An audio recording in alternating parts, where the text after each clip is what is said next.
I'm resident of Collinwood from YouTube, joined by my buddy Mark Gillman and my buddy Patrick McCray. We're here to talk Ghost in the Shell, the 1995 anime classic.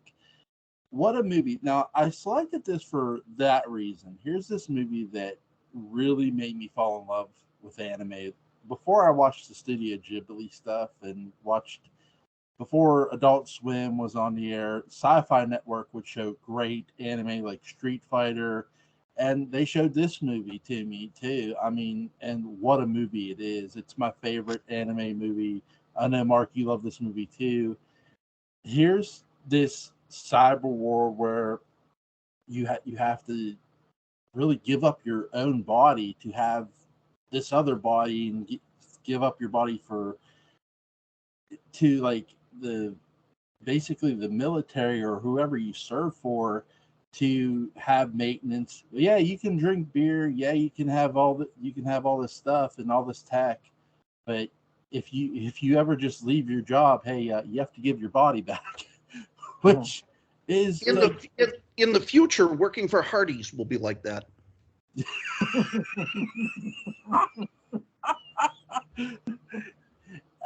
Some great voice acting in this movie. Now we don't get Mary Elizabeth McGlynn playing the Major in this movie, but I really like the female voice actress they get to play her in this movie. Mark, what did you think?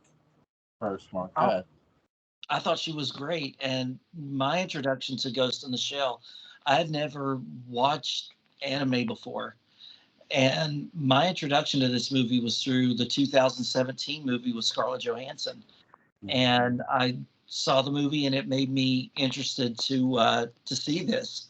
So I wanted to go back and see the original. So yeah, once I watched it, I fell in love with this movie. Patrick, what did you think? Jewel, I made my own invisibility suit. No. Nice. It's invisible. That's the problem. The rest of me's there. I saw this movie last night. Oh. I had heard about it. Of course, I'd seen the box and all of that, and but because it didn't have Jabberjaw or Laugh Olympics or the other things I associate with highbrow animation, Frankenstein Jr. and the Impossibles, things like that. I'd always sort of turn my nose up at it. I wanted serious animation like Muppet Babies. And so, I wasn't going to do it. At that time, I really thought they were going to, the Star Trek franchise was so desperate, I really thought they were going to do Star Trek Babies. Yeah. Like the crew as babies. How horrible. But, can't you see it? Like around 1994, they get desperate because they only are at their biggest.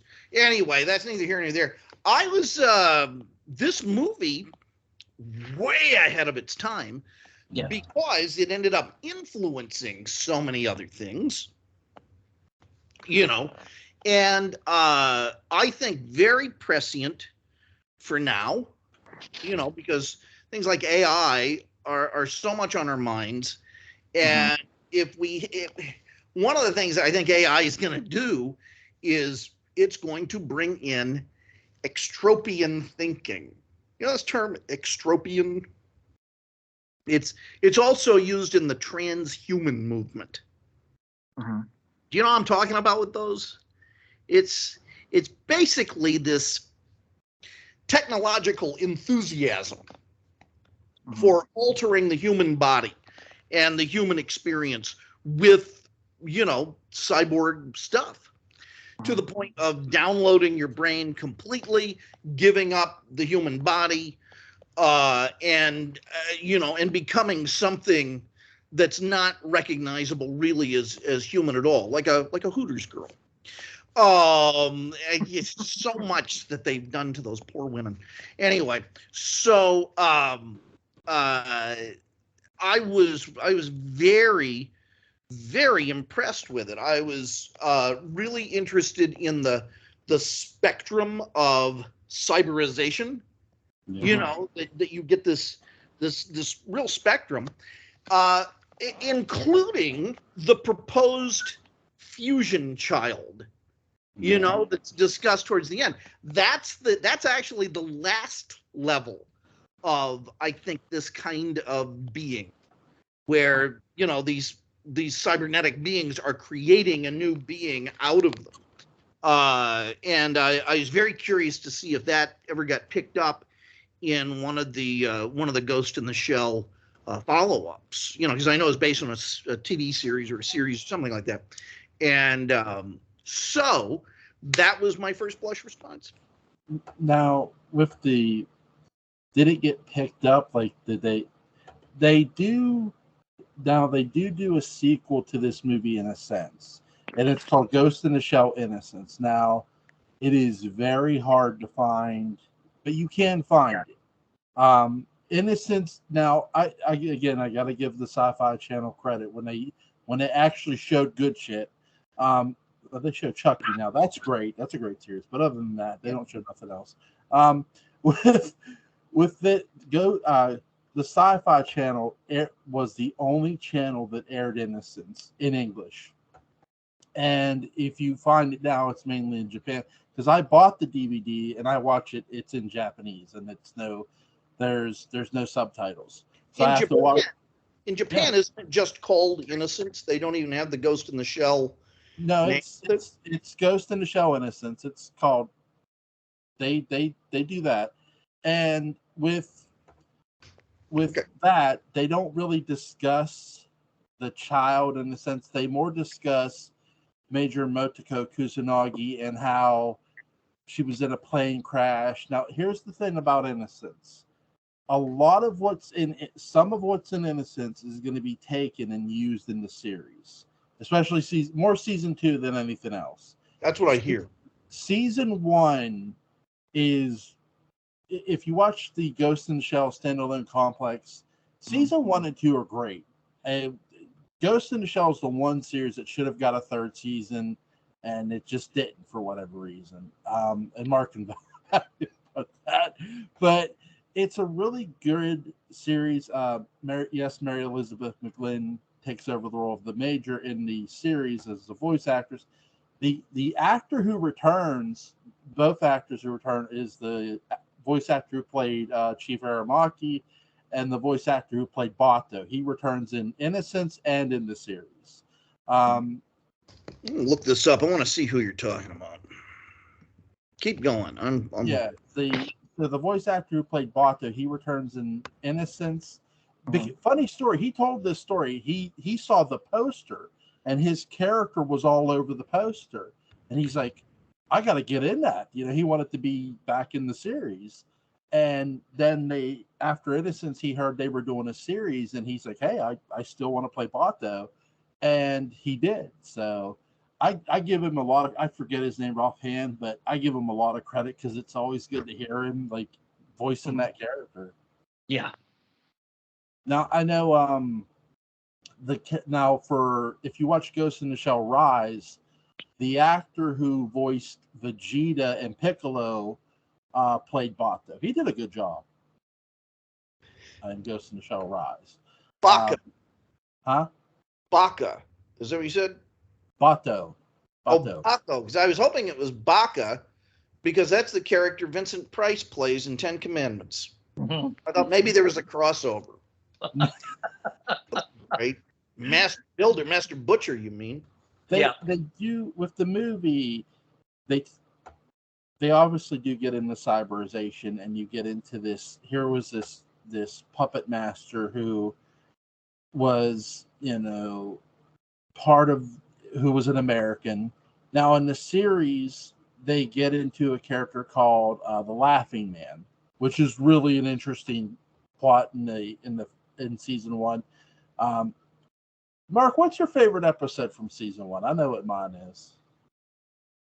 It's been a long time since I've watched it. I can't remember. I don't know what I always like the standalone ones. I mean, the ones that connected to a larger story were great, but I usually prefer the standalone ones. Mine's Jungle Cruise. It's really good. It's a great episode.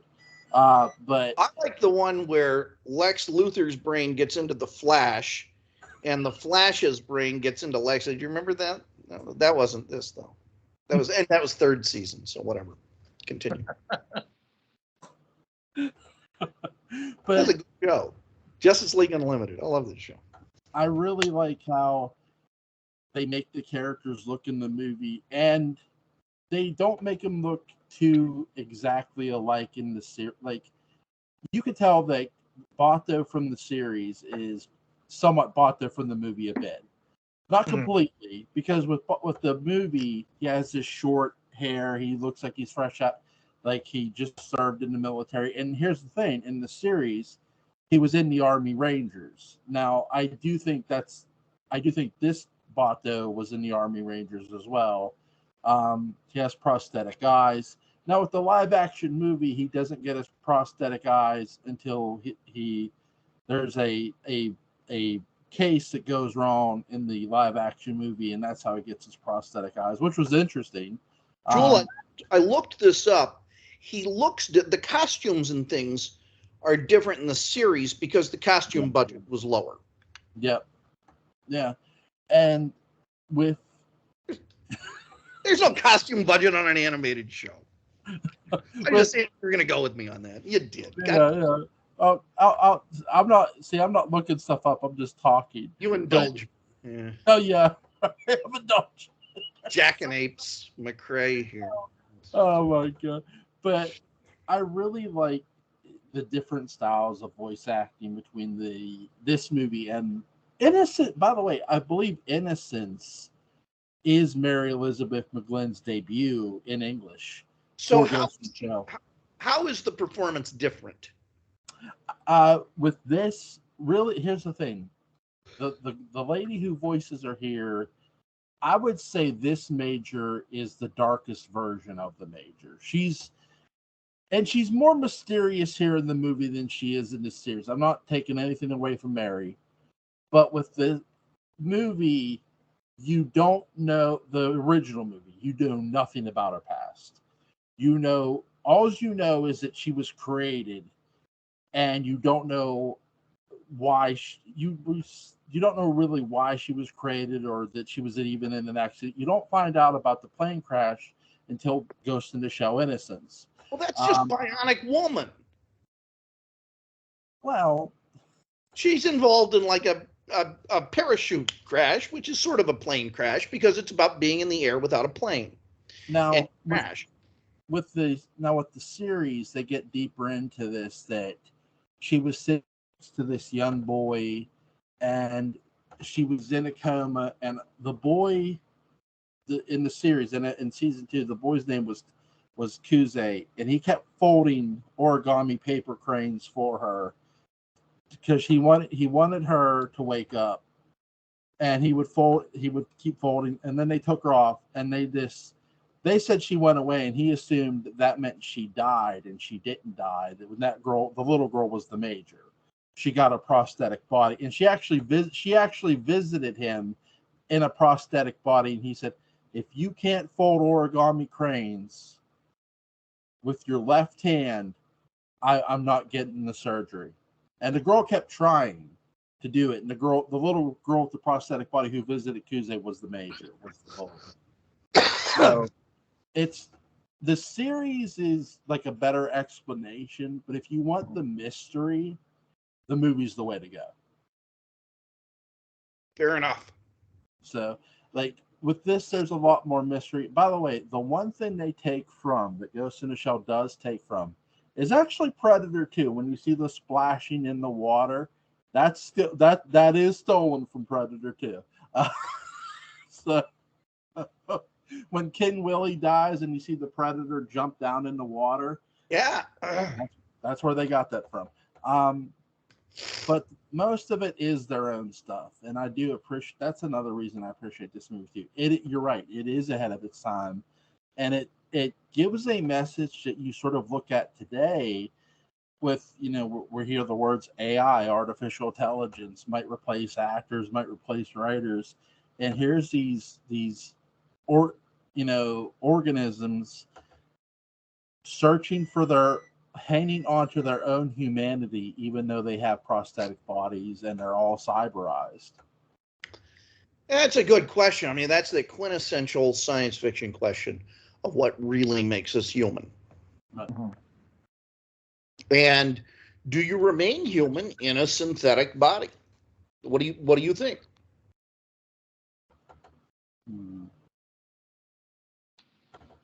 I think it depends on the individual.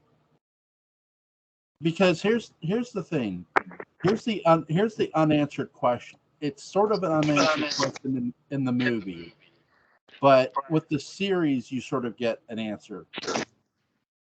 Your will. It's all about your willpower and what your memory was before you got that prosthetic body.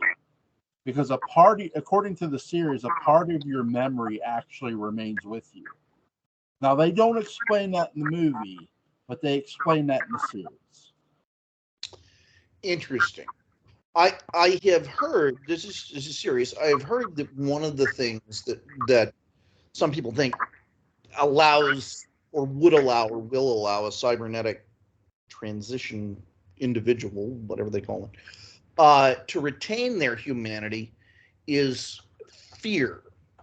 Fear of being of fear of death, essentially. And that the further removed you are from that, if there's always a backup copy somewhere that can be rebooted or whatever, then that fear of death doesn't really exist. And if that fear of death doesn't exist, your motivations, your reasons for doing things, everything changes. And at that point, you lose that connection with humanness.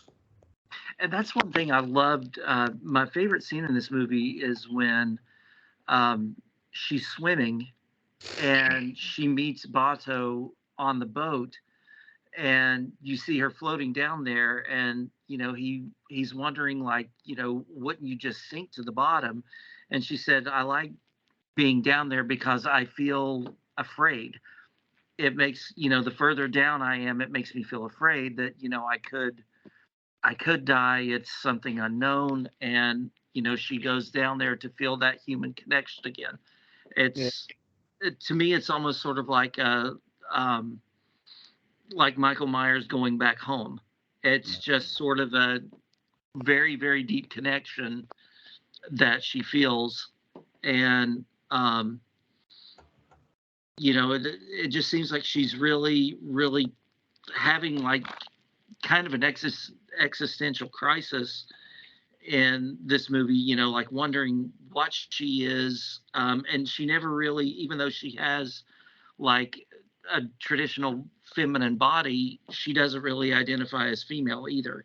And that's something that you were talking about, that it's way ahead of its time. It also deals with gender identity. Yeah. Mm-hmm. Here's the thing too with this movie, like the fact that there's a character in this movie who he gets fake memories implanted into his cyber brain, that he has a wife, a kid, and he has none of that. And that's like the horror part of this movie. It's because you think about that, God, could something like that really happen? But you think about like hypnosis and stuff, like somebody giving you false suggestions if you were under hypnosis, Which, Jewel, I've done to you many times, and you know what that's like.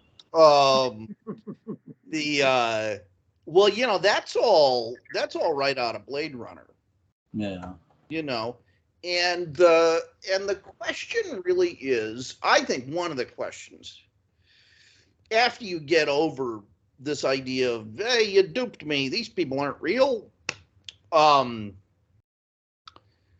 is if your personality is built partly as a product of these memories, and you're a very distinct person as a product of these memories, do you stop being that distinct person once you realize those memories are false? Discuss. It's a complicated question. It is. And it's a question. I mean, and I'm glad you brought that up because it's a question that the movie doesn't answer for you. It makes you think and ponder all these great things, but it doesn't answer any of them. And it just really, it really makes you think of, a whole lot of different things. That's And a gift. When a movie does that, that's a real gift, because the film going experience, the John Carpenter effect, the film going experience just continues with you as long as you remember the movie. Mm-hmm.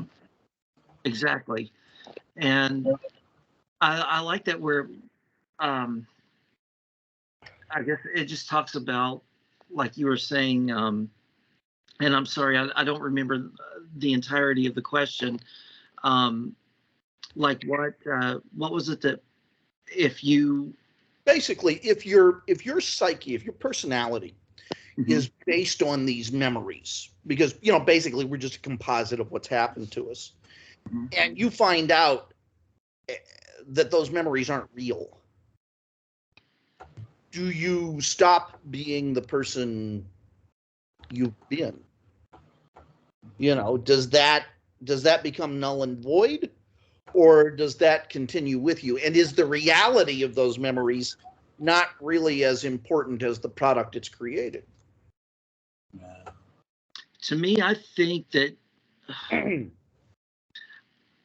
I would think that the person you were would continue because, I mean, just my opinion, because I mean, of course, you would probably fight against that reality, um, and try to look for ways to, like, and convince yourself, no, this isn't true because I have these very, very vivid memories. And I think you would act according to that structure that's been, you know, ingrained in your mind. Um, so I don't think that someone would lose that right away, not without a prolonged fight. And here's the thing too, like, even though you're right, the movie doesn't answer the question for him. I've talked about my favorite episodes, Jungle Cruise. The character who's committing the rapes and murders, the reason he's doing it, it's something he's really been trained and programmed to continue to do no matter what. This is something that is in his core memory that he keeps he keeps each murder is pretty much the same as the murder prior. It's so harvested in his memory. It's something he keeps doing no matter what. And And wait, here keep going. And here's Bato, who served with this guy and saw him doing it in another country. And when he comes to Japan and Bato realizes it's the same guy, Bato wants to kill him. But then Bato doesn't, because he's like, I'm not gonna be that. I'm not gonna be your errand boy. Basically, the CIA is trying to get Bato to kill this guy. And Bato's basically, by the end, he doesn't literally give them the middle finger, but it makes you feel like he does because he doesn't murder the guy. Now, remembering the rapes and the murders, and, that whole concept, and the CIA, being involved and so on, that was lifted. That was an Elmer Fudd storyline that never made it to the screen, but they talked about very seriously. Imagine, you just take that out and you're talking about Elmer Fudd. Fudd had memories of the rapes and every murder of every rabbit within him. Sure Why CIA program? Are you sure you didn't watch Watership Down instead of Ghost in the Shell? Watched it all. Joel, I haven't slept for 2.5 days. I've been doing so many weird little typesetting things. So God only knows what I'm talking about. God bless you, sir. God bless you. But I think, to answer your question, I agree with Mark that I think the individual wouldn't change. He would fight. And now here's the thing of it too. You have to walk away knowing, okay, those memories were fake, but that doesn't change me as an individual, because I'm still this kind, caring person. Like, if you cared for somebody, okay, that person wasn't real, but were your feelings? Yes, you care about other people. So you could, the one thing you can't do though is take those feelings and make them into sort of a negative persona where, okay, you're forcing someone to be your family. Now, Like you're, hypothetically, I'm serious here. Hypothetically, what if those were negative memories that they fed you? that would be And bad. and you're a terrible person. And because of and you blame the memories. But then you find out those memories aren't real. Now that's a hell of a story. What does that make you? I don't know. That's something I sort of wish Ghost in the Shell would have played with a little bit. They don't really in the movies or the series because, again, they're with the series though, they're doing a lot more cyber diving in the series though too. They're doing a lot more computer internet diving. They do it in the movie, don't get me wrong, but it's more done because, again, you're with the series, you're doing episodic television, and Yeah.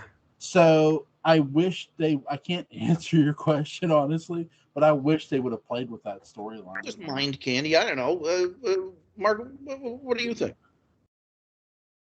I don't know. If those were negative memories and you were a horrible person. Yeah, it's been designed to make you an assassin or to make you a psychopath that they can lower into areas to increase instability or whatever. And then you find out none of those things are true. You were not attacked. You have none of that stuff. Does that change you for the better? Has a story ever dealt with that? Actually, if you think about the plot for the Joker, that's essentially the Joker. Because he thinks his father's Bruce Wayne, his father isn't. He finds out that his mother isn't really his mother.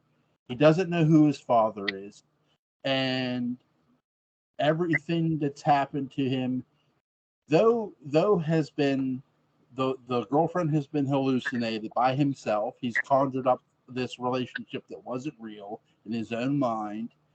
But here's what I'll say to that too. Arthur, or whatever you want to call him, the Joker, he still makes the decision to be a murderer and a cold-blooded killer. It's random what he's doing, but he still makes the decision to do the things he's doing. If that answers the question. God bless free will. Yeah, it just something like that would be hard to. I guess it would be hard for me to predict. I guess there wouldn't. I mean, in my mind, there wouldn't be a textbook. There's no way to have a textbook answer for that. Well, I'm not looking for one. I just philosophically, there are a lot of different avenues that can go down. Yeah. I think of Jeff Goldblum from Jurassic Park. Like, if you pour water, is it going to go to the left? Is it going to go to the right? Is it going to go, backwards? You don't know which way it's going to go. So, yeah, it's. I'm sorry. If I can only describe something that happened to me, I had run such a low sugar that I didn't know who Julie was. And we'd been married 17 years at that point. And I looked my wife in the face. I said, I have no idea who the hell you are. And when I came to, she didn't say nothing. She wasn't crying. And I said, hon, are you okay? I was still feeling shaky because when you come out, your body's tired. And she goes, you told me you didn't know who the hell I was. And I was like, what? And I apologized to death because I felt like an asshole. I felt so bad. She wasn't trying to make me feel that way, but it upset her because she wasn't expecting me to say that. And, I said, I'm so sorry, honey. That wasn't me really. And she goes, I know. And we hugged. And so when you have something like that could happen to you, it it's always important to have somebody who's really strong-willed and talks to you about what just happened to you. Like when I run a low, Julie will tell me what I did, like what I said, what I was. No, you didn't hurt nobody, but you were asleep, or your body was convulsing, or this was happening, that you passed out. So she's always been somebody who, because she's basically jogging my memory, in a sense. She's telling me what happened.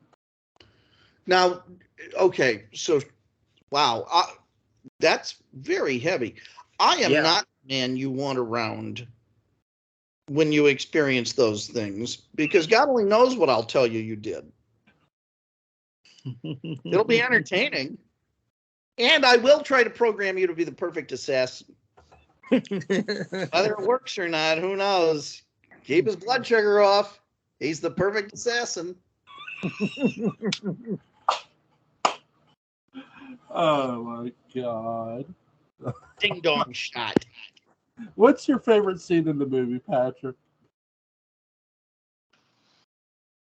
I really like the dialogue that she has towards the end with the one it's got the numeric designation, you know, like the super duper ED 209, or what is it? It's where she has the dialogue about he wants to procreate. Yeah.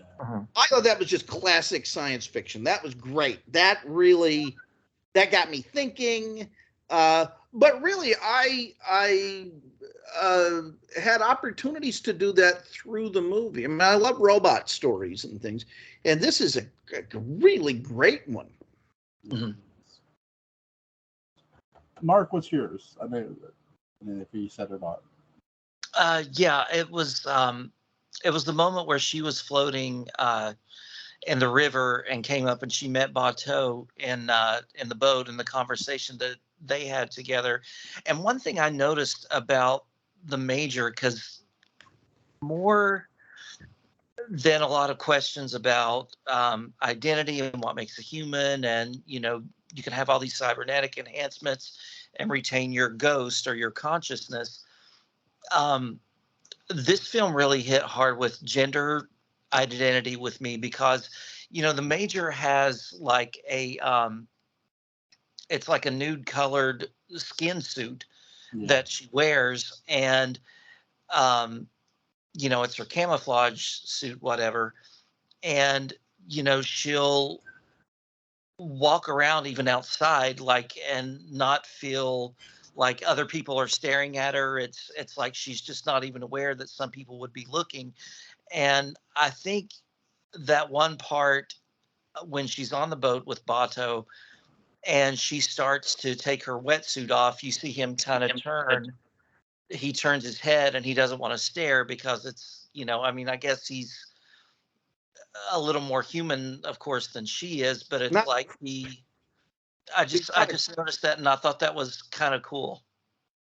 The voice actor who plays Bateau, I'll if I could find the interview, I'll send it to you guys. He said about this, he goes, I always felt he was in love with her. And that's how he played the character. Like that Bateau was in love with the Major. If Joel Schumacher had made this, would the suit have had nipples? Probably. Like that bat suit. Yeah, there would have been a close-up every time that she. It would have ruined the whole concept of the outfit. But wait, Schumacher already does that. Right.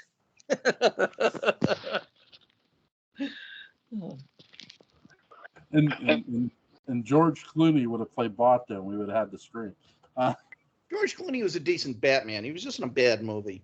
Yeah, I agree. He was saying about that. He goes, I could have been dark and brooding, just nobody told me the character did that stuff. Well, okay, so this is a total Eddie, but very briefly, that to me is a Bruce Wayne who has been doing this long enough and has a subscription to BetterHelp and all this other stuff that he's not going to be, with proper psychological counseling, he's not going to be the guy he is when we meet him earlier on forever. He has grown up. He has matured, and that's one of the unsung virtues of that movie that I think people miss. It's an evolved Bruce Wayne, and I'm okay with that. There's room for that. Yeah. I have a fan theory to throw your way about George Clooney's Batman. Excellent. Now, they don't say this in the movie. They don't. I always get the theory that George Clooney's Batman met the Shadow and told him he was the greatest. Oh, you're my greatest inspiration. He gives him a poke. That's why he's more mellow than the rest of the Batman. Because he met this dark character who inspired him. And we know the Shadow murders people like Michael Myers murders teenagers. Yeah, or he started hanging out with the Question. And it's just how bad it could get if he doesn't get a handle on things. I'm gonna wind up like that guy. Ooh. If they did Batman Beyond, who would you have play the old man Batman? Who's alive now or at any point? A lot. We'll do both. Okay, alive now, Clint Eastwood. Yeah. Clint Eastwood. He looks perfect. He's just wonderfully desiccated, and take him out of the dehydrator and put him in front of a camera again, and at any time, my ultimate old Batman to do in a Dark Knight Returns movie on up is James Garner. Yeah. Oh, that's good. Yeah, like in Dark Knight, it's the Victor Victoria era James Garner. Yeah. But by Batman Beyond, it's the Notebook era James Garner. But my God, I mean, there wouldn't be a dry eye in the house, and everybody would believe it. Mark, who would you pick? Oh my God.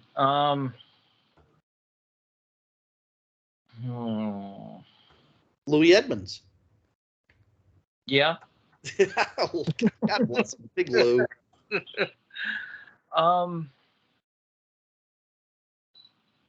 Oh gosh, if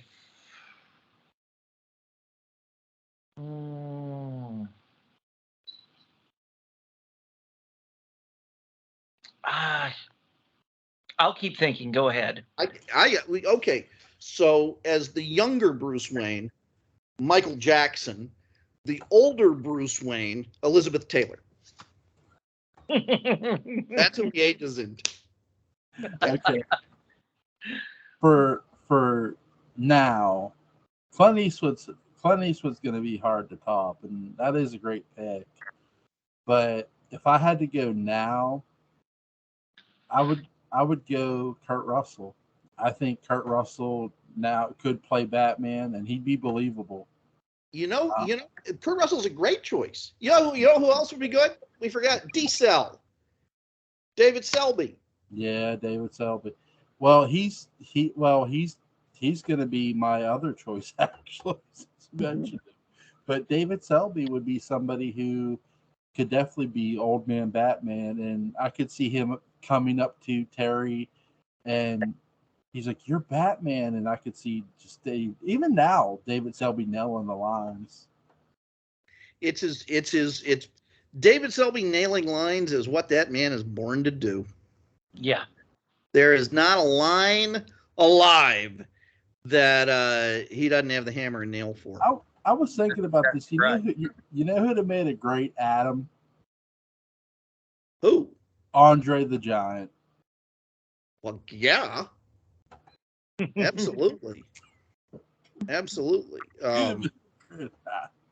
Now you're talking about Adam, Tabitha's little brother on Bewitched, right? yeah, that Adam. Yeah. That's the proper kind of magic. That's like Mirth on the last season of Mork and Mindy, where it was Jonathan Winters. It's this giant man baby played by Andre the Giant. God, imagine Darren trying to hide that. That's a great. Make that your Bewitched movie. Well, you remember the episode of I Love Lucy where Arnold Schwarzenegger shows up as the masseuse? No. I'll send it to you. Okay, you didn't dream this, did you? No. Wasn't one of those dreams. No. I only try to dream of my wife. But Well, that's nice. Yeah. And we would get in trouble if either of us said the same thing.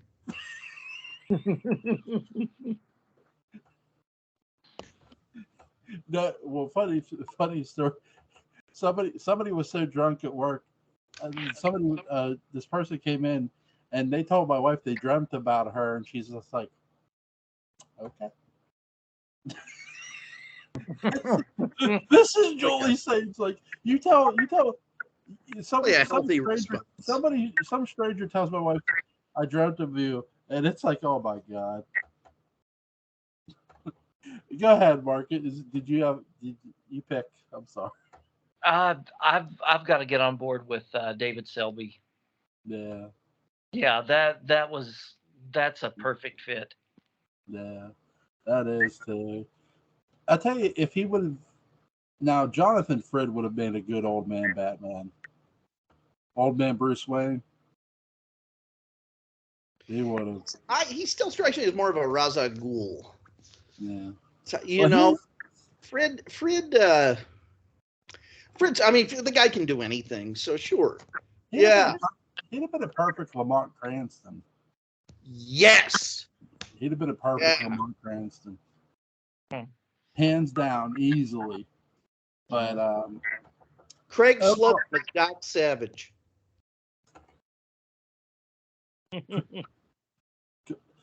Craig Slocum. Here we go. Listen, Craig Slocum in a handicap match versus the Bushwhackers. That would have been perfect. Took the words out of my mouth. Okay. The Bushwhackers were these Australian tag team. This Australian tag team. They'd come down the ramp. They'd go like this. Remember, Mark? Oh yeah, I remember them on Family Matters once too. Did they fight Steve Urkel? They did. But they would bite. They would bite you on the head, and they'd like take the other guy's head. They'd ram you with it. It's hilarious. You know, these things happen in life. They do. Absolutely. These things happen. Or better yet, Greg Slocum versus the Red Rooster. That would be a classic. And yes, what's the guy's name? Terry Taylor did dress like a rooster in a sense. So by God. I'm gonna have awesome dreams tonight. Yes. yes, you are. Okay, Ghost in the Shell, 1 out of 10. What do you give it, Patrick? I give it a 10. I think it accomplishes exactly what it's meant to do.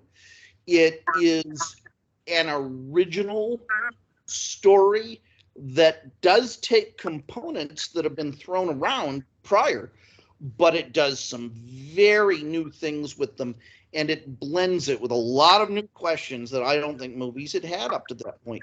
It's visually exciting. It's always got something that I accept as real, but that I've never seen before. And I really treasure that about it. It's a very cool movie. Mm-hmm. Mark, what do you give it? 1 out of 10. I've got to piggyback on that and go with I give it a 10. I think that it really picks your brain a lot and makes you really ponder a lot of deep subjects. It doesn't hold your hand through it. You know, and by the end of it, it's all still up to you to decide. It doesn't give you a definitive answer on any of them. And I just thought that it was, I think the best, for me, the best sci-fi is stuff that is very, very possible. And like Patrick was talking about with AI, this takes place in the year 2029. I could see some things like this happening by then. Oh, yeah. It may be game over by then. Yeah, I think sooner than that. Mm-hmm. Yeah, I give it a 10 too. This is my favorite anime movie of all time. So it's always a fun watch for me, and I know it is for Mark. And I'm glad Patrick, and I'm glad you enjoyed it, dude. It's a fun movie to watch. So is there anything you guys want to add before we go? Check the chat before you leave. There's something cool in there. I will. By the way, the Dark Shadows Daybook physical edition is available on Amazon. Go pick that bad boy up if you haven't already. It is out, baby. And hardcover will be out Tuesday. They're already taking orders for it. Nice. You heard it here first, folks. The hardcover will be out Tuesday, but go get the paperback book. It is available on Amazon. Mark, thank you, my friend, as always. Patrick, my friend, thank you as always. It is always a pleasure, guys. It is. Good night. Good night. Bye-bye. Bye.